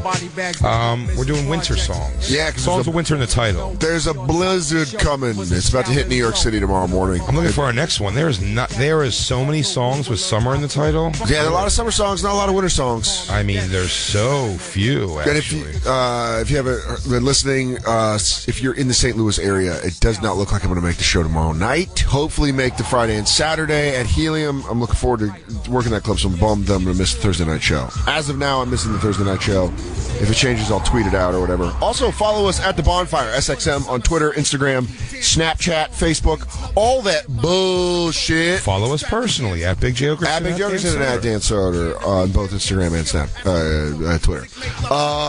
Listen, write in if you'd like to be part of our dating game. If you're in the tri-state area, if you can get in here to the studio for Jacob, Lou, Merkface, I'll tell you what, if you spend the night with them, you're going to be sleeping in 3 very different situations. Get a piece of the blanket, boys, at the bonfire at SiriusXM.com. When you walk into Jacob's house, he's going to start showering you with a fire hose like Rambo. When they had to clean him up. David Carradine's going to be there going, Jesus. You remember that? Yeah. They said clean him up. Well, clean him up. That's when he takes off his shirt.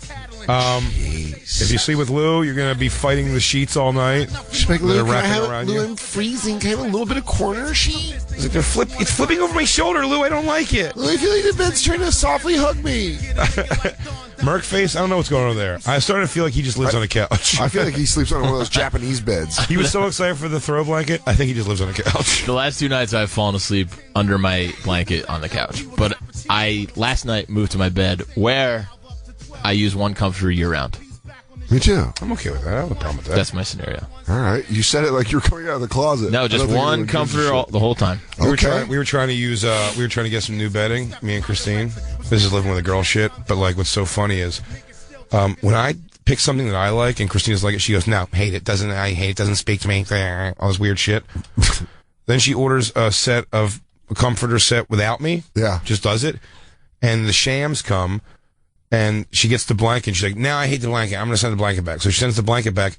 But the shams she threw the wrapper out for. So instead of just saying, "I threw the wrapper out and I can't return them," she goes, "No, I like the shams, though, because it's like an accent color on our bed." I go, "It's got a big flower on it and it's blue. There's nothing blue in our room and there's nothing but flowers. This doesn't make any sense." She goes, "It's an accent color." I go, "Just say you fucked up.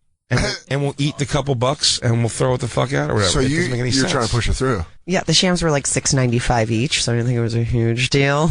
It wasn't a huge deal, but you're trying to make it believe that you like them. I was trying to make myself believe that I liked the accent colors. I was lying to myself too. You idiot. What a relationship fight. That's what happens when you start bedding down. You're trying to pull up a picture to see if they look like accent pillows or not. You know, their hairs are growing. Armenians are hairy, like bedding down with this thick-haired wolf bitch. I take a look at her, I say, you're like a goddamn wet dog. Her muff looks like hair underwear. Oh, you gonna tweet that out? Why don't we go down and get some of that good gook foods? You know, I'm starving. You took a picture of it? Yeah. That's hilarious. I sent it to Michelle. I was like, does this go? No, it doesn't. Doesn't make any sense. Well, let's have the campers vote What's on that? That's the coolest blanket ever, dude. Shag pillow. You guys have a very sexy bed. We do have a sexy bed. A lot of fucks goes down there. Oh, yeah? Oh, yeah. And Nintendo. And Nintendo. Classic. We set Nintendo in the room. Love it. It's great. Great plan, by the way. It's great. Not used to the wireless control delay on Nintendo games. You're not prepared for it. Talked about that before. It's that bad? It's just no. It'll be fine. Okay. But I'm just not used to it because that was always like corded systems. Yeah. Like everything's like very right away. Yeah. So like that, getting that weird feel for delay, and this is making It can fuck everything up. It can fuck up a video game if you don't have the delay down. It makes particularly until I figured it out. Makes like I was pretty excited for the Super Mario games. Yeah. It makes it very difficult. Oh, because you got to jump. Because you got to jump. So all you're missing a lot of like. Wait, is that why I died so quick? No. That is not why. It's because you're a girl and you're uncoordinated. But that doesn't help. You should get so good at Mario that Jay looks stupid. Christine, were you going through your pictures? Did one of your pictures come up John Fugelsang? Those are the downloads on the computer. Do you have a motherfucking picture of John Fugelsang in your phone? No, but you guys, you're talking about headshots up on the wall, and I remembered I took this picture in L.A. of Angel Salazar, who's like an older New York comic, but this is a very young picture of him. Fucking check it out. Check it out. Check it out, baby. Speaking of old comedy, George Lopez. Do you want to do George Lopez? We got about 40 minutes. I know. We got so much to do. We got to do the Catch Me Outside because she's going on Dr. Phil Friday. I know. And then let's try to get to George Lopez at the end.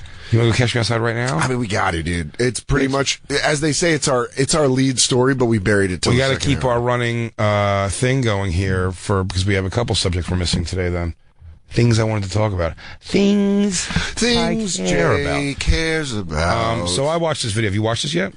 No, I waited. You haven't seen it yet. I waited. I read the article, but I didn't watch it. I saw it right away. It says here that Catch Me Outside girl punches airline passenger. Cops called. It gets racial. I did not hear anything racial in this. Maybe does it get racial? Maybe does it get Rachel? Does it get Rachel? Does it get really ratchet? The other girl calls her a wigger. Oh, that's how it gets racial? That's it. If you call wigger racial, you have not been around enough black people. Yeah. The Catch Me Outside girl caught someone inside an airplane Monday evening with a shot to the face. Police ended up yanking her mother, and another passenger off their plane. You know what's great? Is immediately we learned Danielle, she's a teenager, so I don't know if, and her mom were boarding a Spirit Airlines flight. Spirit fucking That's Airlines. the fucking best. When I read that, I was like, I'm not going to watch the video because I don't want to watch the video. It's great that she got booted. You know how no kind reclining of seats, right? classless trash you have to be to get kicked off a Spirit Airline flight? No reclining seats, I believe, right? No, the seats don't recline at all, and I think there's still ashtrays in the armrests. No, that'd be great. That'd be great, though. But I mean, when you get fucking booted from a Spirit Airline fight, it's like, yeah. I mean, it's a thing. I mean, you'll see when you see what happens. I mean, this is definitely everyone that was involved should be kicked off the flight, I guess. But it's really, listen, someone goes at her clearly, yeah, and like verbally goes at her, and it's like that's pretty low class too. If I saw this chick, all the talking we've done, if I saw this chick getting on a plane, I would just, to whoever's next to me, I'd be like, oh, that's the girl from Catch Me Outside. How about that? Yeah, it's Catch Me Outside. Oh no, she's in this video. It's great. But I mean, I wouldn't be like, you're garbage, bitch.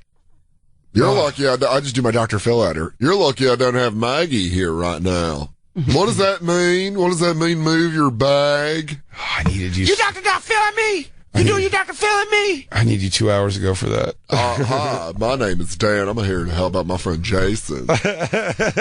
He does voices like this. It's all basically the same. So, hit the video. Hit the video. Hit the fucking video. You gotta get in there. All right, then you wait. Oh, the mom's That's the mom. Hey, don't pull my kid. Don't pull my kid trash. Don't pull my kid trash. What's up? Put your hands on my kid. Oh, yeah. So So the mom mixes it up first. Yeah, mother like daughter. They are fucking... The mother's garbage. That woman shouldn't have said anything to the kid. Absolutely not. No. I absolutely agree. You shouldn't have said anything. The mom should have been like, excuse me, what did you just say? Like, you're fucking garbage. And then said something to the stewardess. Like, get this woman... Like, this woman just, like, accosted me on a fucking plane. That woman would have... They could have gotten that chick kicked off. That should be the commercial for Spirit Airlines. The jumping and throwing a fight, a punch. Look, I've been in a lot of like stupid physical situations that shouldn't have gotten to that point anyway, so I get it to some degree.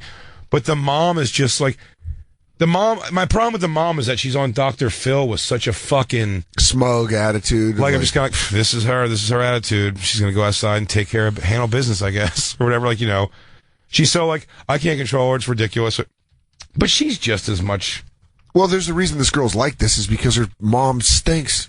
Her mom sucks. Yeah, if her mom was halfway decent, she wouldn't be this fucking... She's a loose animal. When we were watching the video of them outside the restaurant... Yeah, she just let her go. But she's like watching, she's like, there's my baby and the thing. Like, but she's living through her. Yeah. It's by far the best thing that's ever happened to her. Well, of course. To her, this is celebrity. It's the third best thing that's ever happened to me. To her, they think that there's going to be a lot of money. They don't realize that there's going to be no money. It's like, hey, people, the companies are taking advantage of you. Dr. Phil's like just sitting somewhere in his castle going, the ratings just went up, and I have a feeling we're going to be doing a suicide episode next year. Cheers to the destruction of another teenager. I mean, really. Bring in Maggie and have her fight the hell. But again, it's hilarious that they don't realize... We not argue this, but we were agreeing with this before. They don't realize it's the same thing we're saying about Corey Feldman trying to tell him through our look. Who are we to tell him? I guess, but like when we were going through the thing with him, with Twitter stuff, even we're like, no, dude, I'm telling you, like we're the fans. Like with this girl, I'm happy to tell her. I'm like, sweetie, like just enjoy this moment, but it's going. You were going to be forgotten. It's your chocolate rain. Your fucking whatever. Chocolate rain. Do you know what I'm saying? Outside, I'll beat that ass. Chocolate rain. You don't remember Chocolate Rain? Mm-mm. Really? God. Mm-mm. But that's what's going to happen. Christine's a fucking Armenian hillbilly who didn't have who had to dial up internet until she was 30. Goddamn Armenians out there, stupid hairy legs, shaving them over a goddamn pot in a bucket like a goddamn Armenian. Some goddamn fucking pond washer, having some fucking spicy food and yelling at me in your godless tongue, shaving your legs. We're Christian. Get involved in your grandma's mustache. You and your cricket bodies, you got hairs all over you. I bet you eat like a damn fly on a turd. You got barrettes in your pubes, you fucking half animal. You're a goddamn ape. Heston should have taken care of all of you. This seems like a problem for a Roddy McDowell or a Chuck Heston. Goddamn Armenian. I knew Chuck Heston had a bit of the jungle fever, if you know what I mean. It's just he liked the darks. Neighborhood insurance rates, chocolate rain. You don't know that, Christine? Makes us chocolate rain. Vanilla Dan. He likes big boobies and bikini butts. Vanilla Dan. I still read Maxim magazine. Vanilla Dan. Fuck off, Time Warner. We don't care your spectrum. Yeah. I understand the allure of a Hooters. Vanilla Dan. Vanilla Dan. I love to see wet cleavage. Vanilla Dan. Vanilla Dan. A nip slip is too tawdry for me. Vanilla Dan. I think titty fucking is awesome. Vanilla Dan. Vanilla Dan. I can still get off from dry humping. I buy tickets to burlesque shows. Vanilla Dan. I think Playboy TV's erotic. Vanilla Dan. So, Catch Me Outside Girl has a response video after her mom got attacked where she basically is now cutting wrestling promos. Am I right, Christine? We haven't watched this yet. Yeah, I mean, it seems like that. Okay. Well, let me tell you something, Spirit Airlines. We're standing here with Danielle. Oh, that'd be great. Get in there. Oh, that's the same point. All right. Her mom's two-toned hair. Yeah, really. Me and her mom have the same hair. Dude, that's so funny. Her mom has your hair shifted. We really... have the same hair. I can't wait. Jay's got Catch Me Outside mom. Oh, we should do a video. Do we get you a wig for Catch Me Outside, and I'll be the mom? Yeah, in the plane. Don't call my girl garbage. I'm like, I just won't say anything audible. You don't talk to my baby girl garbage. And she's hyped up. You can tell by the screen grab. So, and she's got a gold necklace. She really does cut promos like a wrestler. Let's see it. You hear that? Or she's just doing ho ho. Oh, crap. Ooh. Jay, what's up, girl? You're 13 years old and your life is spiraling out of control. Oh, you know what time it is. Do you have a mom that looks like a skunk? Is she fighting people on planes? Oh, did she buy 2 tickets for the price of one on Spirit Airlines? This lady comes through with her little luggage, and she's like, I gotta pay. And Mom was like, well, you need to wait. Give me 5 seconds. I'm gonna move. You need to wait. So then she starts screaming at my mom. My mom starts screaming back. Then I jump in, being a little flower I am. And then we all just started going at it. I'm calling her every name under the sun. She's calling me and my mom racial slurs, but she doesn't even know what she's talking about. My mom walked over to her seat and she goes, if you put your hand on my kid, and I see my mom get in her face, and I was like, this girl is going to hit my mom. I need to be over there. So I went over there. And then I was like, come on, ho, what's up? Come on, ho, what's up? I was like, hold on, I love that she goes, what's up? I love that she goes in and out of character. Like she's explaining a role on Inside the Actor's Studio where she's like, okay, so at the time I was, again, I've been traveling, I was frantic, and they got in the mom and I said, I'm going to have to go in the character here. I'm just going to have to go. And I'm like, bitch, what's up? Yo, you fucked up. You fucked me up. I was wondering what my motivation was going to be, and then I saw her go for my mother, and I said, she's going to hit my mother. There's my motivation. Were you? Did you transform? So, yes, it was at that moment that I went to the girl and I said, I said, what's up, ho? It was a choice I made. It was very spur of the moment, but it felt right. Yes, of course. All right, let's see the rest of it. And then my mom was holding me back, and then I seen my mom was like, touch my kid, I swear to God, I'm gonna whoop your ass. And so my mom was trying to hold her back. She went like this to my mom, and my mom told me she went like this at first. Now my mom had breast cancer, and she has this boot on, so my mom, she can't really fight, but both of her arms, because she had breast cancer in both of her boobs. So I didn't know if she hit my mom like this. I didn't know if she hit my mom here. I just know this lady hit my mom. I need to whoop her right now. I'm sorry, I'm like laughing.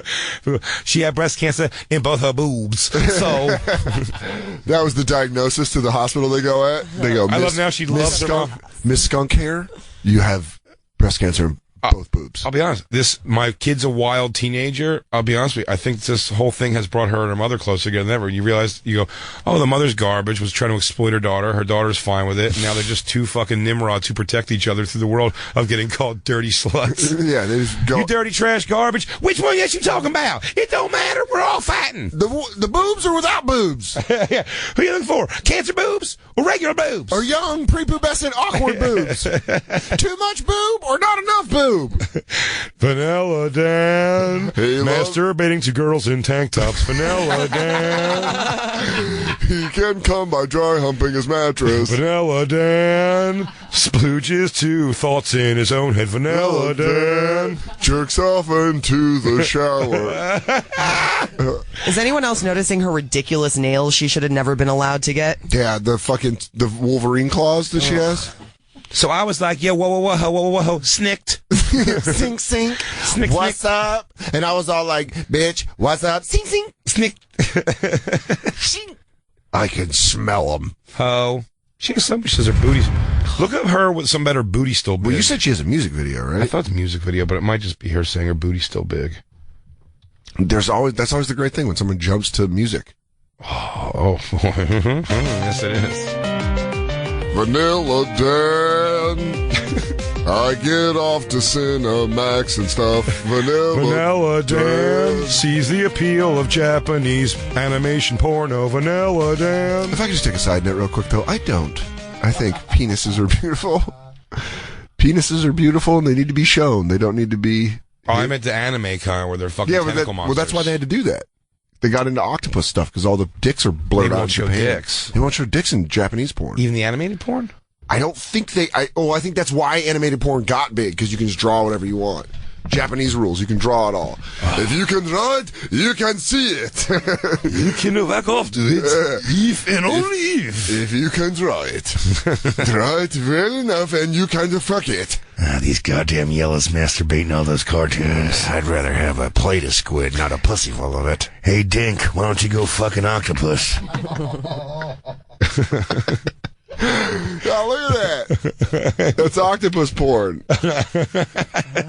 So erotic, so many arms are going into her. Hey, Ching Chong, why don't you go beat off your little pud? Some of that Japanese. Last time I am a Korean. Same difference. Last time I checked, ain't no calamari making me hard. I ain't getting out to no damn squid. Never wanted to fuck a goddamn 8-dick dragon.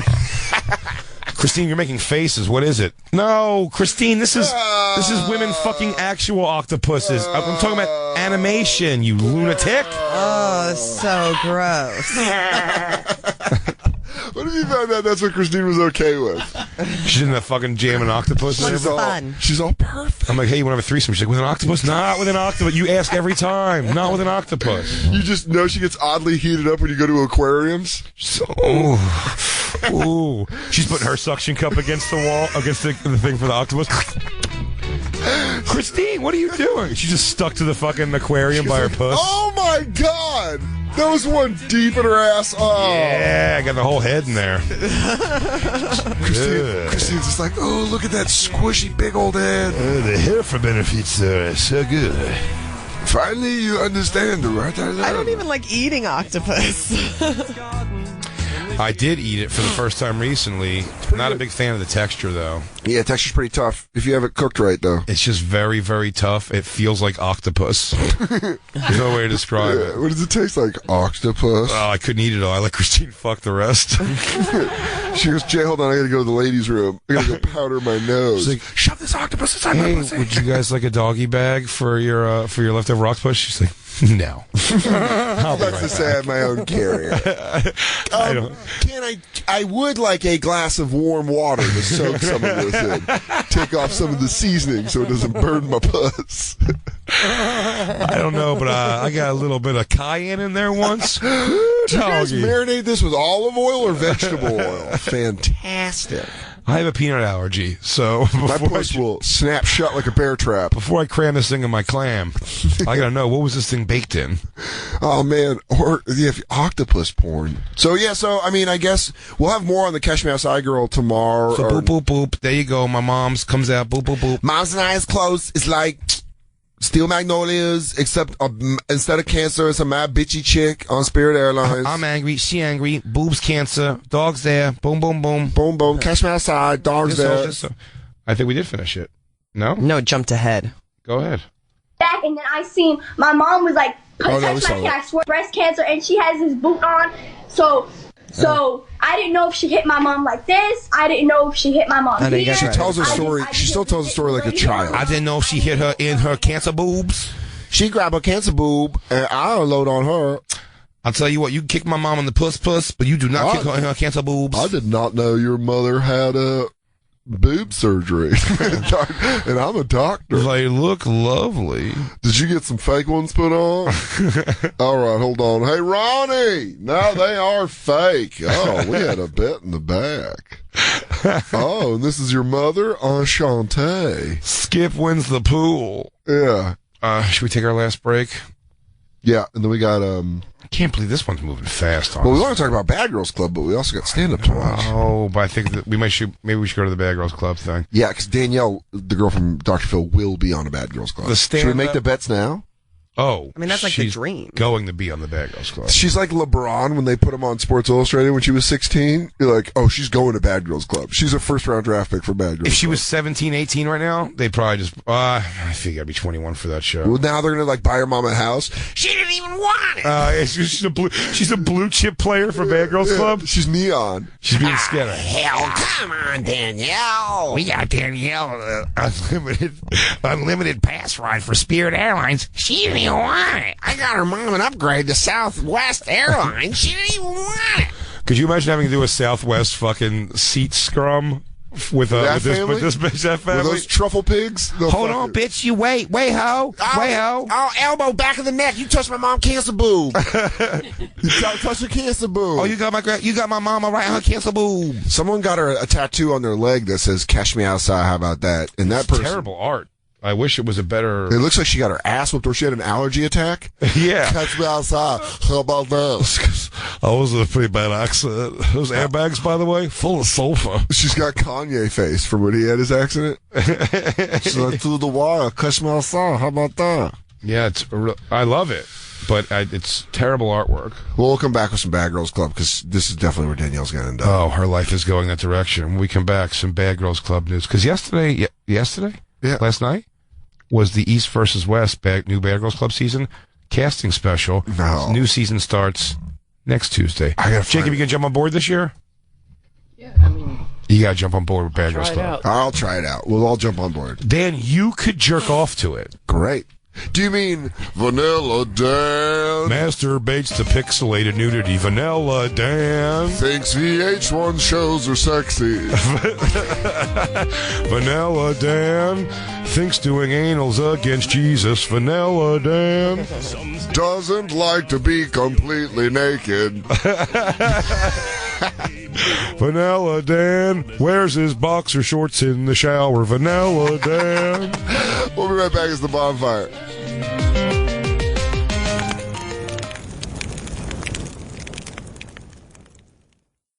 Hi, this is Kyle Dunnigan. And this is Donald Trump. You're listening to The Bonfire with Big J. Oakerson, okay, and Dan Soder. Terrific guys. Both total losers. Just kidding, you guys. I'll do that again. That made them not laugh.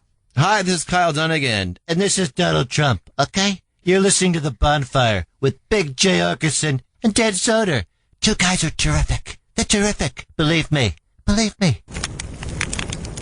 Late great Leonard Cohen with Winter. We did all winter songs there. We found it. We found the third one. All winter songs. It's The Bonfire. Comedy Central Radio, Sirius XM 95. Big J. Oakerson, Dan Soder here with you. There's we only have a little bit left. There's a storm coming. It's a brewing. It's going to keep Dan Soder out of St. Louis in time for his show tomorrow. So if you have tickets for Thursday...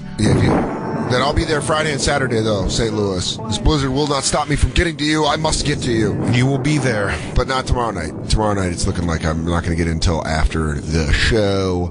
I want to talk about Bad Girls Club next week. So we'll have an all Bad Girl Day on Wednesday.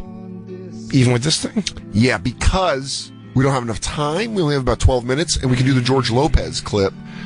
Just talking, start with talking. Okay. And then, because I really want to get it. Trust me, once you see this music video that this girl does, I know. This is not a fucking... It's not a 12-minuter? No. Okay. But George Lopez's video could be, because we're both comics, and I kind of understand where he's coming from.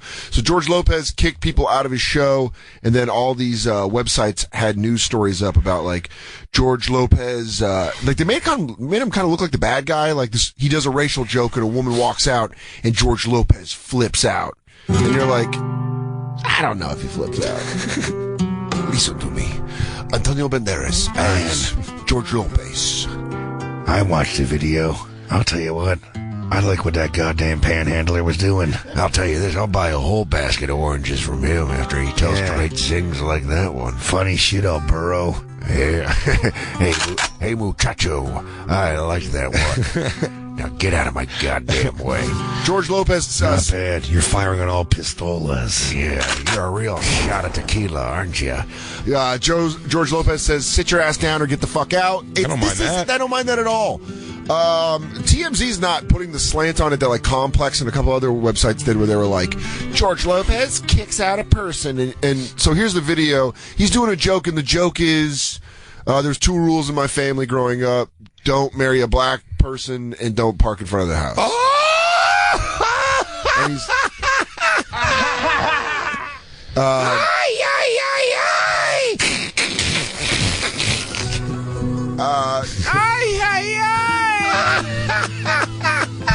Well, I think it was a black lady got pissed and stood up and put her hand up, and then and then he tells her to get the fuck out. So here's the clip.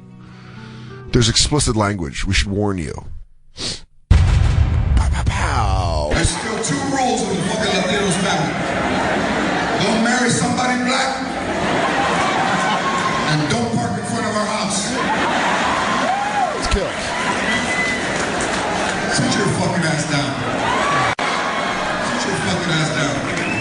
woman's yelling at him. Fucking bitch, sit your fucking ass down. And here's the thing. Here's the reason why it probably makes it look worse than it is, because that's a full fucking theater, and so there's laughs under there that you don't understand are there. But if that happens in a club, it's way more obvious if a girl stands up and starts yelling. Like absolutely. But I will say this about George Lopez, and from hearing him interviewed and hearing his life story, and just things I heard about through comedy. Yeah. Some like lore about him through comedy, dealing with people. George Lopez, like, I get he was like a Nick at Night TV show and all that shit. Yeah. I think he's like a pretty hard motherfucker. Yeah, I think George Lopez is a guy that will fucking fight you if he has a problem with it. I mean, I know he's an older guy now, but like that strikes me as like what I do find interesting about it. I don't think he's wrong yet at all, by the way, so far. But like it is a much more cut to the more than, I mean, he's still being funny with it, the way he's saying it, but he's definitely going like, fuck, I don't give a fuck, fuck you, like, sit down and shut up. Yeah. Like, sit the fuck down. There is a, I was just still putting a little Mexican on it. I go, hey, sit the fuck down. Sit down. Oh, okay, sit down. I like his humor. There's a story that he grabbed Carlos Mencia by the throat at the Laugh Factory. That's what I was. Like, he doesn't fuck around. And this lady's standing up and she's doing the thing where she's standing up, waving the hand, like trying to get him, which might work on a fella like me, Vanilla Dan. Doesn't want trouble with the audience. Vanilla Dan just wants to tell his jokes and go home. Vanilla Dan. But he just goes right after her. Yeah, I want to hear it. Let's do it. You pay to see a show, sit your ass down. If you can't take a joke, you're in the wrong motherfucking place. If you can't take a joke, you're in the wrong. So sit your fucking ass down or get the fuck out of here. Catch me outside. How about that? I see you.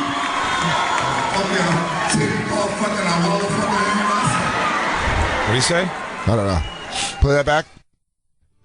I thought you said something like the girl goes, fuck you, ho. Fuck you, ho. Come here. You got me fucked up. You grabbed my mother right in her concert tits. I see you. Okay, titty motherfucking, I motherfucking in your ass. Me Marjorie at concert and both their boobs. I don't know what he said right there. Yeah. Something erotic.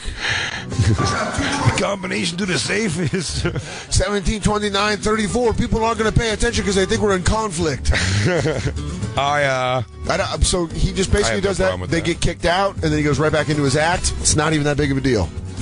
People are flipping out, being like, he shouldn't. People are actually upset at him. They're upset at. He's catching flack for it? I think so. Christine, can you look that up? And I'm pretty sure some people are. I don't know if they're outraged, but they're like... Is there George Lopez response videos on YouTube? That's my favorite when people get on YouTube screens. They go, all I got to say is, people pay money to... Oh, Jezebel? What do those fucking dimwits say? I guarantee it's not going to be like George Lopez was right. George Lopez was raping that woman with his words. He pinned her down with his sentences. Well, the writer said the profoundly juvenile public scolding understandably becomes too much for the woman to handle, so she and her friends get up to leave. They always take the other side of comedians. Yeah, sorry, princess, get the fuck out. Jezebel always takes... I could show you the worst drunk girl at a late show, and Jezebel would be like, she was feeling threatened by his masculine voice, and she had to scream out for help. He was speaking authoritatively, and it's like, why? No one pays to come to a show. This is America. You should not have authoritative tones. You're not my father. Spoken at you directly. And I'm not going to lie, I literally felt threatened. And so I left. And then he makes everybody turn on me, and then I have social anxiety. I have really bad social anxiety, and I came here just to hear his Macho Man, and I thought he was Vanilla Dan, but he's mean. I have Cheryl Underwood defended him on the talk, so that's all right. Cheryl. Mm-hmm. Let me tell you about this motherfucker here. Yeah, bad motherfucker. Now, George Lopez, you want to mix it up with that motherfucker? That's a bad motherfucker. The video. Cheryl Underwood looks like Chet Hayes' baby's mama. Yeah, do you want to finish this one or go to that one? We don't have to finish it. You get the point. He tells her to leave, and then she leaves. Jesus Christ, she is black. I can't even tell. She has an afro. She has an afro. The screen is too, though. I know, but she has an afro. But it looks like she has an afro, but it looks like her head is just like 80 times the size of anybody else's. The way that the tint on the TV is makes this look real bad. Yeah, we just have natural. We just have it's probably a TV preset. So just if you want to watch The View, Turn up the brightness. Change the brightness. Because it looks like, I mean, honest to God, right now, it looks like the cover of the Rocky Horror Picture Show poster to me. Just a floating mouth telling me words here. We gotta take a picture of it. Because it really, I mean, it is. No, you have to go back, though. Yeah, right there. Take a picture of that. I mean, if you get right up on it, it's going to look like the Rocky Horror Picture Show. It looks. But you know what I'm saying? Where all you get is like her face? Because I know you can No. Do it right against it. Get like all. No. Leave the lights off. Ooh, all right. Leave the lights off, huh? No, get right up on and say, it's Rocky Horror. See how the lights do that? Yeah. Turn the lights off totally.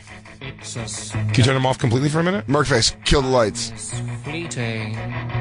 Perf. Madness takes its toll.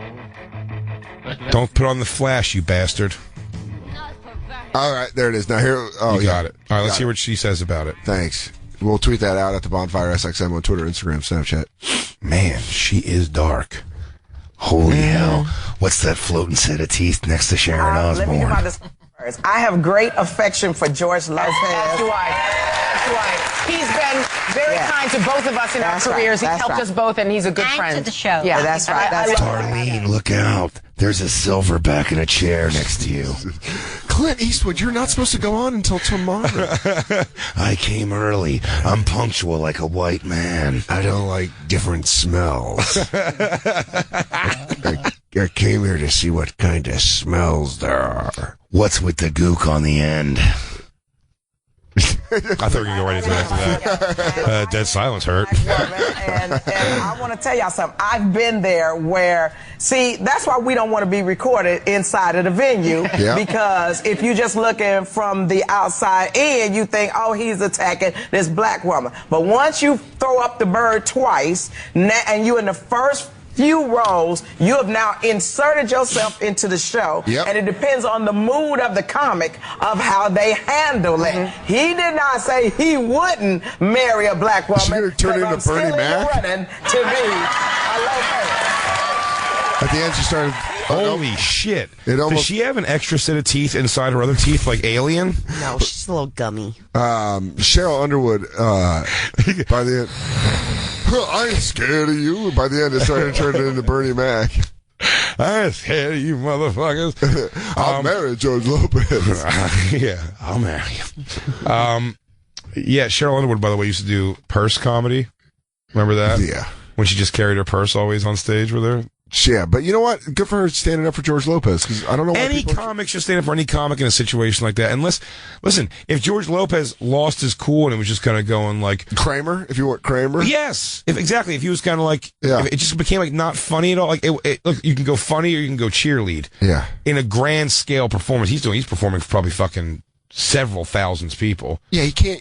When it's 40 people in an audience, you can. And your guy's material driven like that. He wants to do his material. Like, he wants to get through it. Like, you could do the cheerlead, get rid of people, where you're kind of like, you're being the twat. Should we get rid of him? Out, yeah. Or fucking sit down and shut up. And yeah, I think he handled it as it could have been funnier, sure, but I have no gripe with how he handled it. Yeah, I'm surprised that's where we're at right now, where people are upset with the way he handled Jezebel, man. I'm telling you, those .coms, man, they're the worst. Do you think they're just looking for problems? It's weird that all website bloggers now are like unhappy wives picking fights with their husband. Or like when husbands pick, like when couples fight, and they're like, "Why did you do that? Why did you talk like that?" Even Vanilla Dan can understand. Oh, Vanilla Dan understands. No, I'm saying Vanilla Dan can understand for sure that like if you start crafting your comedy to be against your like instincts, to be for everybody in a room, by the way, people who don't all like know you super well. You know what I mean? Yeah. Like, see, here's the thing. If you're making it for everybody, it's you probably blow comedy. But sometimes the joke is like calling me Vanilla Dan, and people see me and they're like, "Well, you cursed," and you're like, "Motherfucker, it's a joke because Jay watches gaping asshole porn." It was college girls pooping. Yeah, it was college girls. Yeah. I revisited it recently. There's no new stuff. Yeah, college girls pooping, and that was the joke about Vanilla Dan. But then people are like, "Are you really Vanilla?" You're like, it's in a joking way, but it's oh my god, what is this? This is perfect. Somebody sent this for you. It's just called Heavy Boobs. Oh man, this is great. At one point, they all just jump up and down. Okay, you know what? Lou, we're talking about all the Vanilla Dan stuff, but I think Lou, I was. For you? No, the music sucks. Please turn the music off. Is the music ruining it? Okay. Heavy chest. But I'm saying with like, the problem with these blogs and getting upset at comics and all this shit is you're taking it completely out of context and you're just presenting it as like, he said this after so-and-so happened. And you're like, you don't understand what led to it, if there was an interaction in the show earlier. I think what I saw, the video they saw, shows the context completely. I think Cheryl used the wrong term saying it's taken out of context. I think it's completely in context. He was doing a bit, and someone's standing up and doing something. He's saying, sit the fuck down. Stop. Yeah. Now, if you're too much of an idiot to deduce from that he doesn't just walk up to people who buy tickets to a show and start cursing at them to sit down if they're standing up. Yeah. The person's clearly doing something when they're standing up. They're waving at someone or making things disturbing, or they're doing something at him. Yeah. And he's saying, sit the fuck down and shut up. Yeah, shut up. I have no gripe with that at all. Yeah. I had a guy stand up and call Gary Goldman. Gary Goldman was doing a joke that I guess was, it had a dig on Christ. Yeah. And a guy stood up and was like, you motherfucker, you can't say anything like that. And then I went over, I had to go kick him out. And I was like, sir, you don't get to call the comic a motherfucker and get to stay at the comedy show. Yeah. Like, you have to go. Here's the whole thing about heckling. It's only shitty when the person, it's unresolved. It just sucks when, like, if you like, as a comic, deal with a heckler, and then they're like, you're an asshole, and they're sitting there angry, you're like, I don't want to fucking perform for you. No, get out. Just get out. Yeah. Leave. That's like, we're hanging. If you don't want to hang with me, or if you want to yell shit out, you're not allowed to hang. I don't mean to bring it full circle, but that's how I felt. I felt like I had a rough time with a heckler today at that audition, and then I had to keep performing. Oh, poor baby. But it's, you're out of it now. We're out of it. We're out of it. I know. We're at the end of the show, buddy. We got to fight a blizzard tomorrow.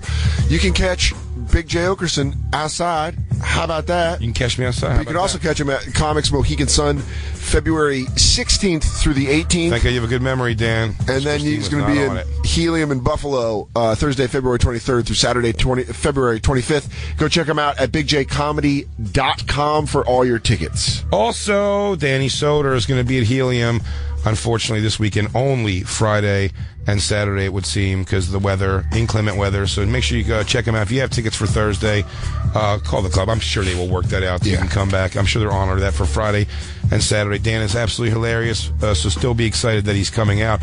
And the Punchline in Sacramento, Thursday, Sacktown, California, Thursday, February 23rd through Saturday, February 25th.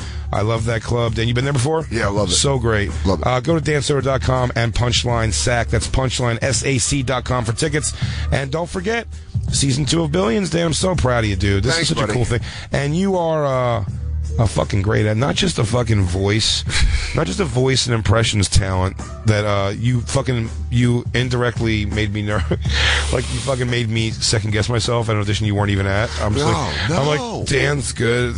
He's good. He's better. No. Season 2 of Billions premieres on Showtime on Sunday, February 19th at 10 p.m. And if you have cable with On Demand, you can catch the first episode on demand this Friday, February 10th. Dan, great week of shows, buddy. Love you, buddy. I love the crew. Enjoy your blankets. Lou, you deserve elegance and campers. Thanks for listening. We'll see you next week. I'll be gone Monday, but we're going to have a cool guest host, and then I'll be back Wednesday for Catch Me Outside. Crackle.